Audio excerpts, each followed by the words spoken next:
Pasteur Jean, est-ce que tu veux nous dire que tous ceux-là qui n'ont pas connu Jésus avant qu'ils meurent, ils iront en enfer? Le Père a réglé la question. Parce que la Bible dit, on va l'approfondir après, la semaine prochaine, Jésus-Christ est allé dans le Sheol pour ramener à la vie tous les esprits qui étaient dans la rébellion du temps de leur ignorance.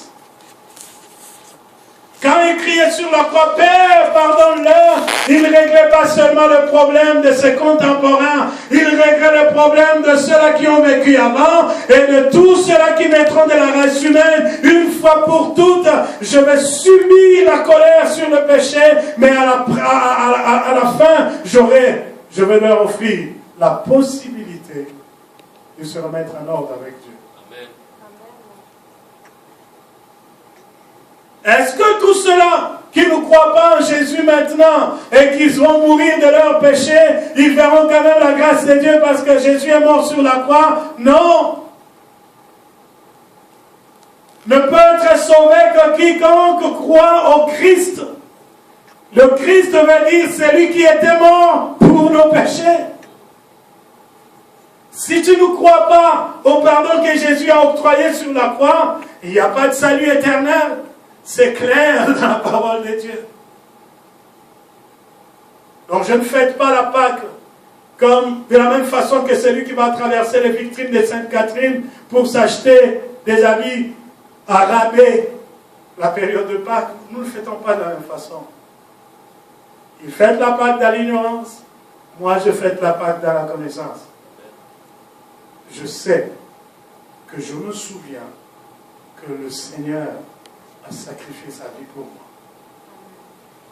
Cette connaissance me pousse à me comporter d'une certaine manière. Leur ignorance le maintient dans un comportement qui les éloigne du salut.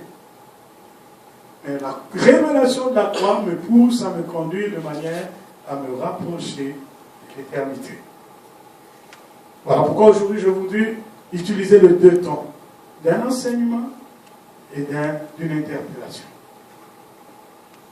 Père, pardonne-leur, il règle le problème des ordonnances qui nous condamnent. Mais il ouvre la porte à la possibilité de la purification, de la justification et de la sanctification.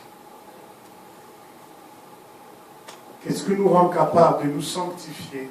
C'est parce qu'il a versé de son sang sur la croix. Et lorsqu'on s'approprie le pouvoir du sang, de purifier de nos fautes, des conséquences de nos péchés, et on est mis à part pour Dieu, et sanctifié. Quand on est sanctifié, on prend la résolution de marcher en harmonie avec l'œuvre de la croix. Alors, on excelle dans la sainteté. Est-ce que ça va?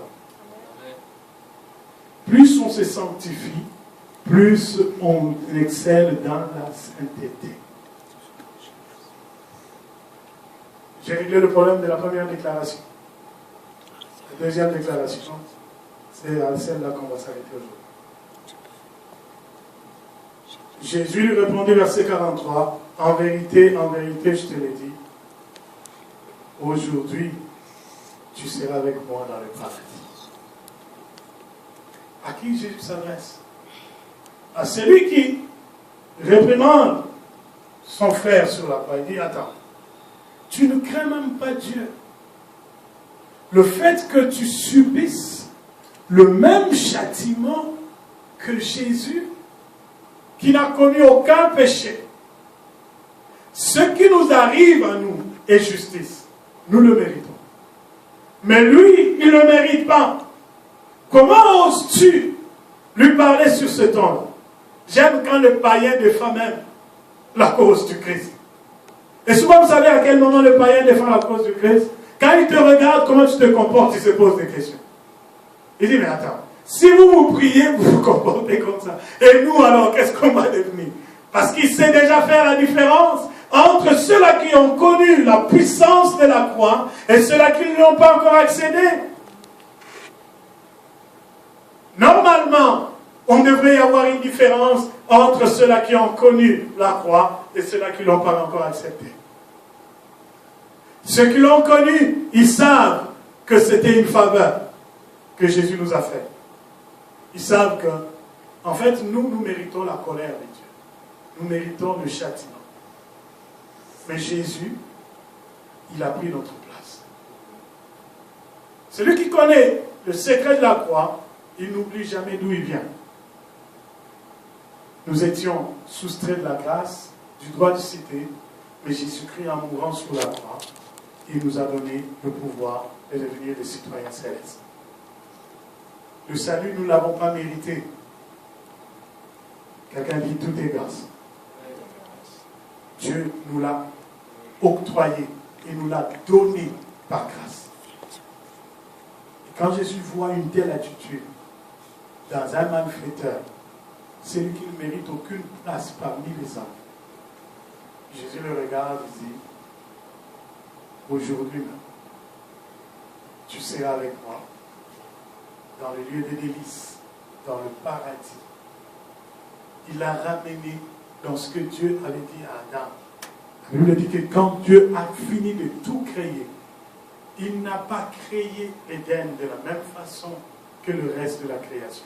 La Bible dit, l'Éternel plaça à l'orient du lieu qu'on appelle l'Éden, le jardin des délices. Est venu d'où, je ne sais pas. Il l'a placé. Placé. Et aujourd'hui, le Christ vient de recréer cet homme. Et il dit, puisque tu as parlé de la sorte, et tu es capable de me dire, Seigneur, quand tu reviendras dans ta gloire, souviens-toi de moi. Est-ce que je peux être sauvé? Puisque tu viens te mettre dans une position de reconnaître que tu es pécheur, tu es malfaiteur, et que par le péché tu mérites la mort, mais tu sollicites ma grâce et ma miséricorde, je te le déclare, je place une chose qui n'était pas avant dans ta vie, je t'amènerai aujourd'hui même dans ces lieux que j'ai réservés pour tous ceux-là qui m'acceptent comme Seigneur et Sauveur. Sans la croix, il n'y a pas de nouvel Éden pour nous. Sans la croix, il n'y a pas de cité sans péché. Sans la croix, il n'y a pas d'espérance d'éternité. Ce gars-là, toute sa vie pécheur, mais dans une fraction de seconde, il nous précède. C'est ça Jésus. Il fait exception de personne. Ça ne dépend pas de combien de temps tu as fait dans la foi par rapport à celui qui vient d'arriver. Ça dépend de comment tu sollicites le salut de Dieu. Il y en a qui viennent sans donner toute leur vie à Jésus. Ils viennent, ils donnent la moitié du bras, ils gardent l'autre. Mais cet homme, séance tenante, en train de mourir, il dit, c'est maintenant ou jamais. C'est maintenant, je vais régler le problème. Je finis par vous dire ceci. Plusieurs qui ont précédé pourront ne pas entrer. Parce que la question, ce n'est pas l'ancienneté. La question ici, c'est de comment tu saisis la grâce. Comment tu saisis la grâce? Ce n'est pas parce que je suis fils de pasteur que c'est décidé que je rentrerai au ciel. Ce n'est pas parce que moi, comme moi Jacques, je suis né d'une servante de Dieu, grandi dans une maison où la prière se tenait chez nous. Je suis entré dans l'œuvre de Dieu à la maison. J'ai connu le ministère chez nous, que c'est acquis que je rentrerai au ciel. Il faudrait m'arrêter, que je donne ma vie personnellement à Jésus. Que je lui dise, Seigneur, je mérite la mort. Si toi, tu ne m'octroies pas ton salut, je suis un homme condamné à l'enfer. Le salut n'est obtenu que lorsque le Christ nous le donne. On ne s'approprie pas le salut, Jésus nous le donne. Amen. Amen. Aujourd'hui même, tu seras avec moi dans le paradis. On n'a pas dit, tu iras dans le purgatoire et après je vais aller purifier tes péchés de quelques jours et puis tu montes. Ça c'est du n'importe quoi, ce n'est pas dans la Bible. L'enseignement du purgatoire n'existe pas dans la Bible. Tu es condamné pour l'enfer ou tu es sauvé pour l'éternité. Il n'y a pas d'une salle d'attente quelque part où on attend que le dossier soit réglé. Tout se règle à la croix. Amen. Il faut enlever la fausseté dans la tête et commencer à prêcher la vérité aux gens, qu'ils se donnent promptement à Dieu. Je prie que chacun de nous préserve le salut que le Christ lui a donné. Ça a valu la vie d'un Dieu pour que toi, tu reçoives la clé du royaume. Cet homme vient d'entrer sur la liste des rachetés en dernière minute. Il y en a qui sont en bonne santé et qui ne cèdent pas leur vie à Jésus. N'attendez pas que les choses se compliquent. Dans la grâce, on n'a pas tous les mêmes opportunités. La grâce est universelle, mais nous ne la saisissons pas tous de la même façon au même moment. La Bible dit aujourd'hui, si tu entends ma voix, n'endurcis pas ton cœur. Parce qu'il y a la promptitude à saisir la grâce. Cet homme était prompt que son collègue.